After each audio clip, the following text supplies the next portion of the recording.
que por fe conquistaron reinos, hicieron justicia, alcanzaron promesas, taparon bocas de leones, apagaron fuegos impetuosos, evitaron filo de espada, sacaron fuerzas de debilidad, se hicieron fuertes en batalla, pusieron en fuga ejércitos extranjeros. Vamos a tomar algunos de esos nombres aquí y hoy hablaremos de Gedeón. Una de las cosas que me impresiona acerca de Gedeón es que él fue un hombre ordinario y Dios lo utilizó en forma poderosa. Y aunque este mensaje lo he titulado La gente que Dios usa, bien podríamos llamarlo ¿Cómo ser utilizado por Dios? ¿Le gustaría que Dios le use? Quiero decir, ¿haría alguna diferencia en su vida el que Dios le utilice? En la famosa tira cómica Peanuts o Charlie Brown, el pequeño Lino estaba molestando a Lucy y le decía, cuéntame una historia, cuéntame una historia, cuéntame una historia. Finalmente Lucy, desesperada, le dice, está bien, está bien. Había una vez un hombre que nació, vivió y murió. Y luego se cayó y siguió su camino. Y Lino comenta, como para ponerse a pensar, ¿verdad?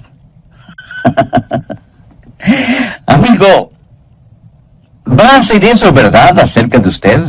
Nacer, vivir y morir. Existir para vivir y vivir para existir. ¿Es eso todo en su vida? Escuché de un hombre llamado Willy que trabajaba para una organización. Un día Willy murió y alguien fue a la oficina donde Willy trabajaba y dijo, me gustaría aplicar para ocupar el puesto de Willy, que él dejó vacante. Y le contestaron, Willy no dejó ningún puesto vacante. Qué triste, ¿no le parece? Y me pregunto, ¿cuántos de nosotros no dejaremos ningún puesto vacante cuando vayamos hacia la eternidad? ¿Hace alguna diferencia el que usted viva? ¿De qué sirve su vida frente a los demás? ¿Cuál es la clase de personas que Dios usa? Bien, vamos al capítulo 6 de Jueces para encontrarnos con Gedeón. Permítame darle el trasfondo de esta historia. Eran días difíciles en Israel. El diablo estaba como león rugiente y los enemigos de Dios estaban ganando victoria tras victoria. Parecía que el pueblo de Dios aparentemente había tirado la toalla. Ya no cantaban firmes y adelante. Y todo lo que trataban de hacer era permanecer con vida. Y creo que así está nuestra presente generación. Y estamos esperando milagros. Eso es lo que dijo Gedeón. ¿Dónde están los milagros de los cuales hemos oído? La presente es una generación que en verdad no espera que Dios haga milagros. Es una generación que dice, pobre Dios, ya no es lo que solía ser, ya no tiene el poder que antes tenía, ya no salva multitudes, ya no destruye ciudades, ya no pone al mundo de cabeza. Parece que Dios está viejo y enfermo, su mano se ha debilitado, su oído ya no escucha, sus ojos ya no ven, pobre Dios. No, mi amigo, no.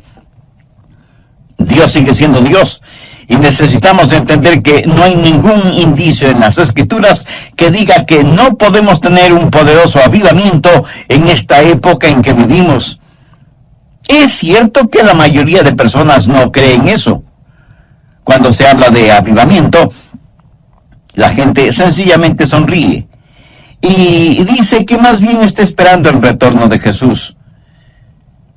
Yo, como predicador de la palabra de Dios, quiero decirle que nunca ha habido una mejor época que esta para la predicación del glorioso Evangelio de Jesucristo. Y quiero decirle algo más. Dios le quiere a usted, Señor. A usted, señora. A ustedes, jovencitos y niños. Dios los quiere en medio de todo esto porque Dios tiene un plan para su vida. Y debemos dejar de estar quejándonos y lloriqueando por estar viviendo en estos días de desafío. Jueces 6, desde el verso 11. Y vino el ángel de Jehová y se sentó debajo de la encina que está en Ofra, la cual era de Joás Abieserita. Y su hijo Gedeón estaba sacudiendo el trigo en el lagar para esconderlo de los madianitas. Y el ángel de Jehová se le apareció y le dijo: Jehová está contigo, varón esforzado y valiente. Estas palabras del ángel seguramente sorprendieron a Gedeón, porque él ciertamente no se consideraba ni esforzado ni valiente. La verdad es que él tenía mucho miedo por todo lo que estaba sucediendo. Miren la respuesta de Gedeón en el verso 13. Y Gedeón le respondió: Señor mío, si Jehová está con nosotros, ¿por qué nos ha sobrevenido todo esto? ¿Y dónde están todas sus maravillas que nuestros padres nos han contado, diciendo: ¿no nos sacó Jehová de Egipto? Y ahora Jehová nos ha desamparado. Estoy seguro que hay muchos en la actualidad que sienten de la misma manera.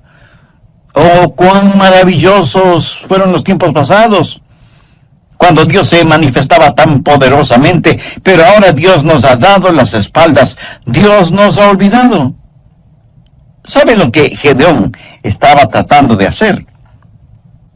Estaba tratando de culpar a Dios por todos los problemas. Gedeón estaba esperando en Jehová, pero la verdad es que Dios estaba esperando en Gedeón. Gedeón dijo: y ahora Jehová nos ha desamparado y nos ha entregado en mano de los madianitas. Y mirándole Jehová le dijo: ve con esta tu fuerza. Aquí tenemos a un hombre muerto de miedo, a quien Dios le llama hombre de valor, y le dice: ve con esta tu fuerza y salvarás a Israel de la mano de los madianitas. ¿No te envío yo? Entonces le respondió: Señor mío, ¿con qué salvaré yo a Israel? He aquí que mi familia es pobre en Manasés, y yo el menor de la casa de mi padre. Jehová le dijo: ciertamente yo estaré contigo, y derrotarás a los madianitas como un solo hombre. En otras palabras, Dios le dijo a Gedeón: Gedeón, tengo un trabajo para ti, porque eres un hombre de valor. Pienso que Gedeón habrá respondido: Señor, ¿estás seguro que te refieres a mí?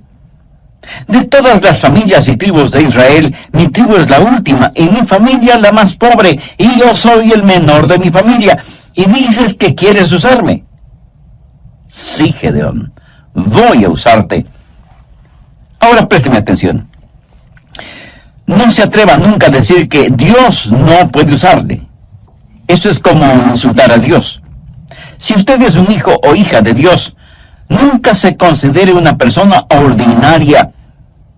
Y quiero compartir con usted 5 características de la gente que Dios usa. Primero, Dios usa gente común. Jueces 6, los versos del 14 al 16. Y mirándole Jehová le dijo: ve con esta tu fuerza y salvarás a Israel de la mano de los madianitas. ¿No te envío yo? Entonces le respondió: Señor mío, ¿con qué salvaré yo a Israel? He aquí que mi familia es pobre en Manasés, y yo el menor de la casa de mi padre. Jehová le dijo: ciertamente yo estaré contigo, y derrotarás a los madianitas como a un solo hombre. Aquí está este temeroso agricultor, pero Dios le dice que es hombre de valor. ¿Por qué? Porque Dios no veía a Gedeón como él se veía. Dios veía lo que podía hacer Gedeón con el poder de Dios. Verá, no es lo que usted es por usted mismo. Mire lo que dice Jueces 6:34. Entonces el Espíritu de Jehová vino sobre Gedeón. ¿Lo ve? En el idioma hebreo, este verso dice literalmente: el Espíritu del Señor se vistió a sí mismo con Gedeón. ¿Cómo le gustaría a usted que Dios se vistiera de usted como si fuera ropa? Por lo tanto, no es necesariamente el hombre, es Dios en el hombre. Y Dios se vestirá de usted como si fuera su propia ropa. Dios usa gente común. Anota el margen 1 Corintios 1:26. Pablo está hablando a ese grupo de creyentes que iban a poner al mundo de cabeza y dice: pues mirad, hermanos, vuestra vocación, que no sois muchos sabios según la carne, ni muchos poderosos, ni muchos nobles, sino que lo necio del mundo escogió Dios para avergonzar a los sabios, y lo débil del mundo escogió Dios para avergonzar a los fuertes. Dios usa esa clase de personas como nosotros. ¿Qué es lo que Dios está diciendo? No es cuestión de títulos, sino de relación. No es cuestión de habilidad, sino de disponibilidad. No es cuestión de fama, sino de fe. Dios quiere gente ordinaria para realizar cosas extraordinarias a fin de que la honra y la gloria sean para Él. Hace años, en una gran ciudad metropolitana, se anunció la presentación de un renombrado violinista que daría un concierto tocando un muy valioso violín. Así que la gente llegó de todas partes para escucharle. Y cuando él empezó a tocar el violín, uno como que oía risas de niños, trinar de pájaros, rumor de hojas, sonidos de riachuelos. La gente estaba asombrada de la música y sonidos que salían de ese violín. Y cuando él terminó el concierto, rompió el violín en sus rodillas y la gente se asombró aún más. ¿Por qué había hecho eso? Entonces él, sonriendo, abrió su estuche y sacó el verdaderamente valioso violín y explicó al público: el violín que estuve tocando lo compré en la calle por unos pocos dólares.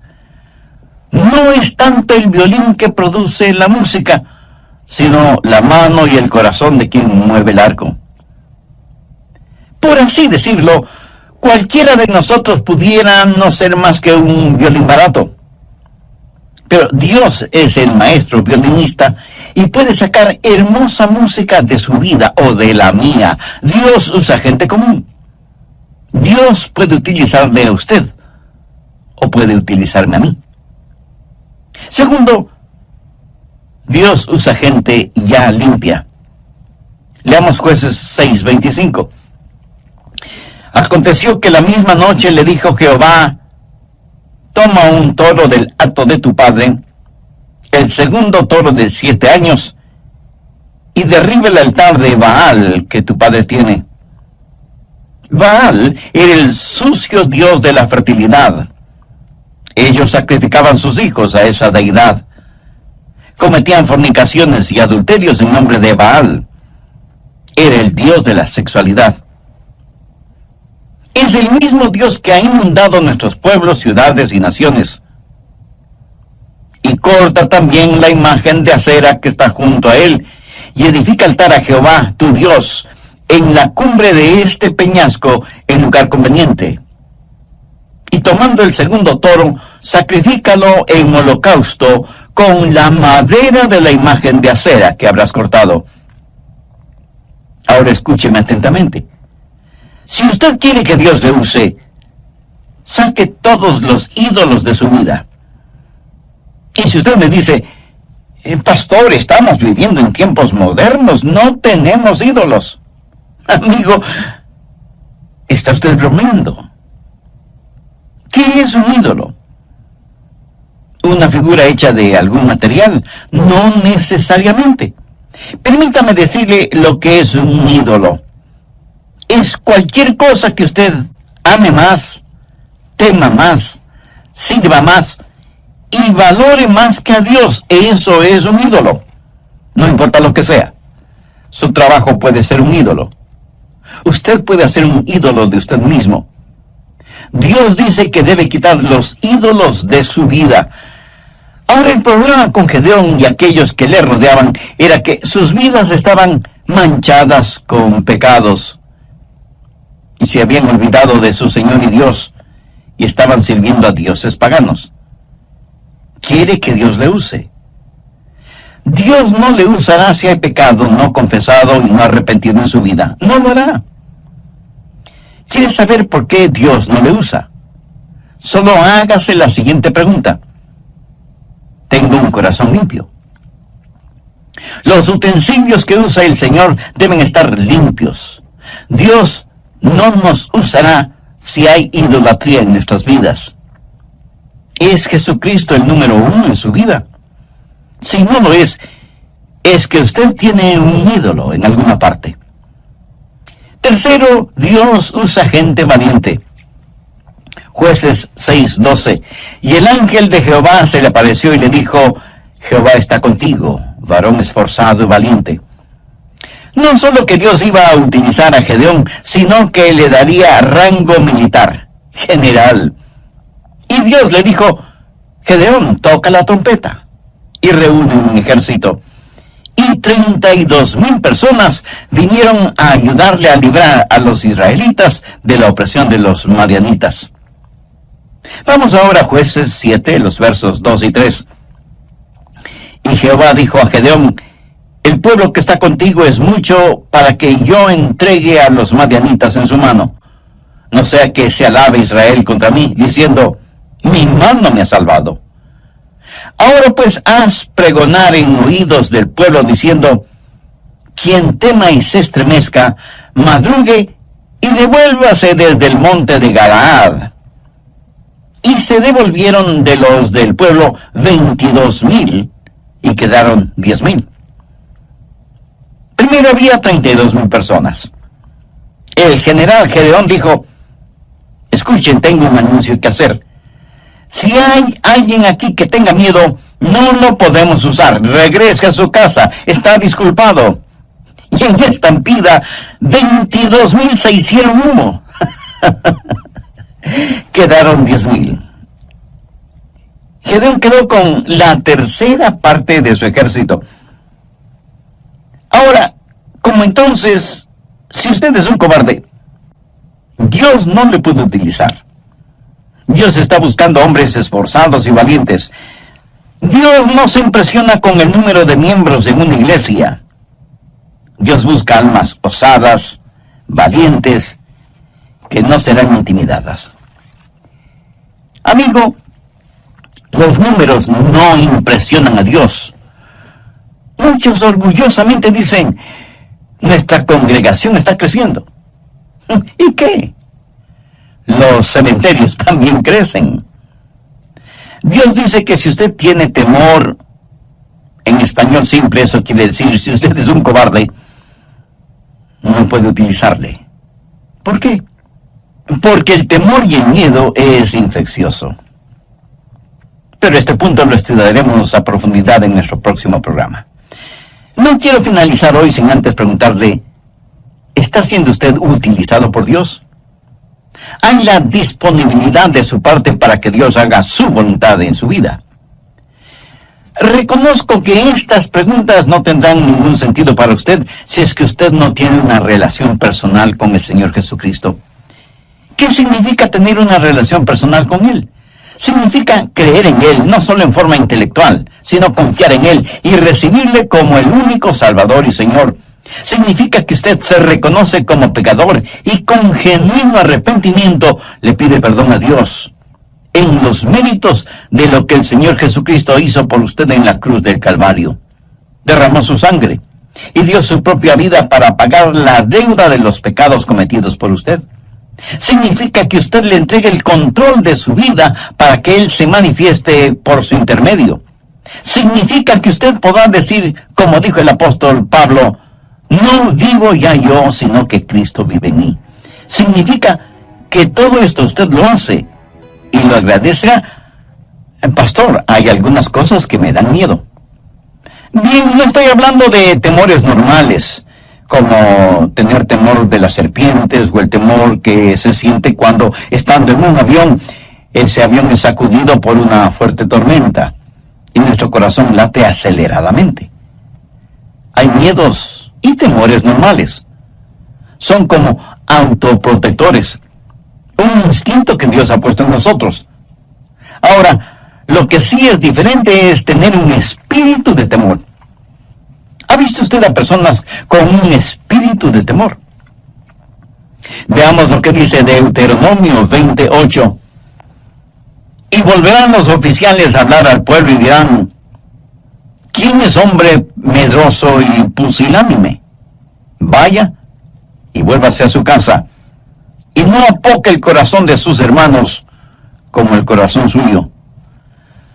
Dios dice que si hay una guerra, aquellos que tienen miedo no deben ir, porque no solo que no serán buenos soldados, sino que infectarán a otros con su temor. Por favor, busque 1 de Timoteo 1:7. Porque no nos ha dado Dios espíritu de cobardía, sino de poder, de amor y de dominio propio. ¿Qué es un espíritu de temor? Es como una neblina, simplemente está ahí, suspendido en el aire. No es como una tempestad o tormenta, después de las cuales sale el sol. Si usted es un hijo o una hija de Dios, lleno con el Espíritu Santo, Dios le ha dado un espíritu de poder. Jesús dijo: recibiréis poder cuando haya venido sobre vosotros el Espíritu Santo. Permítame preguntarle, ¿ama usted al Señor? Dios nos ha dado el espíritu de poder y de amor y de dominio propio. Y esa expresión, dominio propio, literalmente significa una mente que no puede ser avasallada. Una mente que ve las cosas como son, que no tiene miedo de fantasmas, ni del siniestro ministro del miedo que es el diablo mismo. Sea lleno del Espíritu Santo y usted tendrá no solo la seguridad de que Dios podrá usarle, sino que también descubrirá que tiene una valentía fuera de lo común. Cuarto, Dios usa personas cautas. Estoy seguro que de inmediato usted me dirá que eso es contradictorio. Pues no lo es. Veamos Jueces 7, los versos del 4 al 8. Y Jehová dijo a Gedeón: aún es mucho el pueblo, llévalos a las aguas, y allí te los probaré. Y del que yo te diga, vaya este contigo, irá contigo. Mas de cualquiera que yo te diga, este no vaya contigo, el tal no irá. Entonces llevó el pueblo a las aguas, y Jehová dijo a Gedeón: cualquiera que lamiere las aguas con su lengua como lame el perro, a aquel pondrás aparte. Asimismo, a cualquiera que se doblare sobre sus rodillas para beber. Y fue el número de los que lamieron llevando el agua con la mano a su boca, 300 hombres. Y todo el resto del pueblo se dobló sobre sus rodillas para beber las aguas. Entonces Jehová dijo a Gedeón: con estos 300 hombres que lamieron el agua, os salvaré, y entregaré a los madianitas en tus manos. Y váyase toda la demás gente, cada uno a su lugar. Y habiendo tomado provisiones para el pueblo y sus trompetas, envió a todos los israelitas cada uno a su tienda, y retuvo a aquellos 300 hombres, y tenía el campamento de Madián abajo en el valle. Dios dijo: muy bien, Gedeón, has enviado a los temerosos a sus casas, pero hay que hacer otra prueba. Trae a tu gente junto a la fuente de Arod, y diles que beban. Este valle es muy caliente. Yo he estado en ese valle y junto a esa fuente. Gedeón siguió las instrucciones de Dios y trajo a sus hombres para que tomaran agua. Algunos de ellos se agacharon y pusieron sus bocas en el agua de la fuente, empezando a succionar el agua. ¿Puede usted imaginarse lo vulnerable que se vuelve un hombre frente a su enemigo cuando está en esa posición? Y la Biblia dice que el enemigo estaba muy cerca. Sin embargo, hubo un grupo de 300 hombres que cogieron el agua entre sus manos y se las acercaban a la boca, siempre cautos, mirando hacia todo lado. Estos eran hombres cautelosos. Y usted dirá: pensé que hablábamos de hombres valientes. Sí, valientes y cautelosos. Me fascina el balance que encontramos en la Biblia. Mientras en una parte nos dice que no debemos ser amedrentados por nuestros adversarios, en otra nos aconseja estar sobrios y vigilantes, porque vuestro adversario, el diablo, como león rugiente, busca a quien devorar. ¿Está usted en guardia? ¿Sabe lo que el pecado es muy frecuentemente? El pecado es una oportunidad inesperada, una vida desprotegida y una debilidad no detectada. Cuando usted junta estas tres cosas, su caída es segura. Pablo dijo, así que el que piense estar firme, mire que no caiga. Quinto, Dios usa gente confiable. Vamos a Jueces 7, versos del 12 al 15. Y los madianitas, los amalecitas y los hijos del oriente estaban tendidos en el valle como langostas en multitud. Y sus camellos eran innumerables como la arena que está en la ribera del mar en multitud. Cuando llegó Gedeón, he aquí que un hombre estaba contando a su compañero un sueño, diciendo, he aquí que yo soñé un sueño. Veía un pan de cebada que rodaba hasta el campamento de Madián y llegó a la tienda, y la golpeó de tal manera que cayó, y la trastornó de arriba abajo, y la tienda cayó. Y su compañero respondió y dijo, esto no es otra cosa sino la espada de Gedeón, hijo de Joás, varón de Israel. Dios ha entregado en sus manos a los madianitas con todo el campamento. Cuando Gedeón oyó el relato del sueño y su interpretación, adoró, y vuelto al campamento de Israel dijo, levantaos, porque Jehová ha entregado el campamento de Madián en vuestras manos. Lo que sucedió fue lo siguiente. Aquí está un hombre que es un hombre común, que es un hombre valiente y que es un hombre cauto. Pero ahora necesita ser un hombre lleno de confianza y confiable. Necesita entender que Dios está con él, así que el Señor hace algo por él. Le dice, Gedeón, quiero que busques un compañero y que vayas al campo enemigo a hacer un reconocimiento y ver qué está pasando. Gedeón va, logra pasar la guardia y se infiltra en el campamento madianita. Se acerca a una carpa o tienda de campaña y escucha a dos personas conversando. La una le dice a la otra, anoche tuve un sueño terrible. Cuéntame, ¿qué soñaste? Vi un gran pan de cebada que venía rodando por la colina y se estrelló contra la tienda de campaña y todo se vino al suelo. Imagínate, un pan es lo que tu sueño representa. Ese pan de cebada representa a Gedeón. Y eso quiere decir que estamos perdidos. La espada de Gedeón caerá sobre nosotros. Ahora recuerde que Gedeón está oyendo todo esto. Y quiero que piensen lo siguiente. En esos tiempos el pan de cebada era el pan más pobre que uno podía conseguir. No era pan de trigo, enriquecido con 12 o más vitaminas. Era el pan pobre para los pobres. Y en el sueño, ese pan de cebada viene rodando por la colina y destruye el campamento. Cuando Gedeón oyó esa conversación, regresó donde estaban sus hombres y les dijo, compañeros, hemos ganado. Déjeme decirle algo. Hay un temor en el infierno acerca de usted. Y usted dice, ¿acerca de mí? Pero si solo soy un pan de cebada. Precisamente ese es el punto.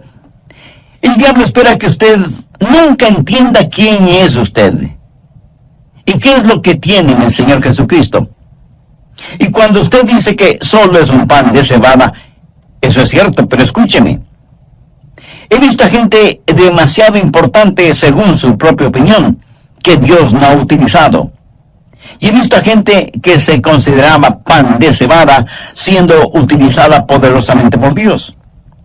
Dios quiere tomar gente ordinaria para realizar cosas extraordinarias. Por eso usted debe asegurarse de que su corazón está limpio y usted esté lleno del Espíritu.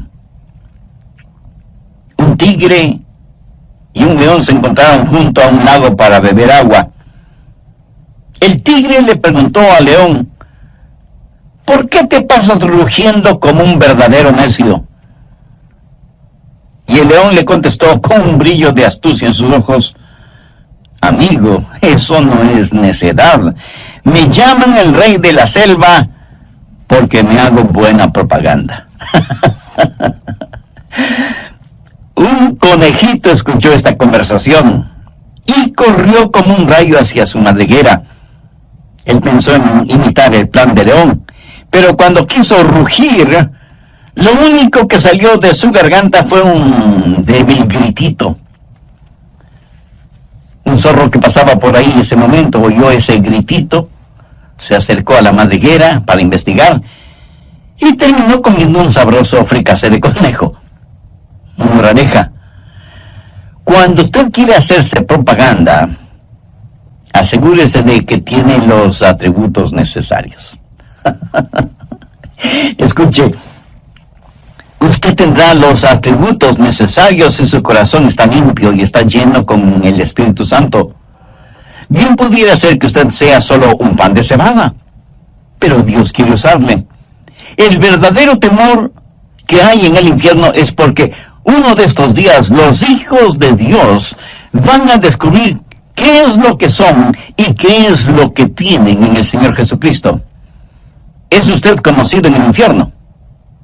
Ya veo su reacción. Pero pastor, ¿cómo se le ocurre semejante cosa? Bueno, no se enoje. Solo era una pregunta.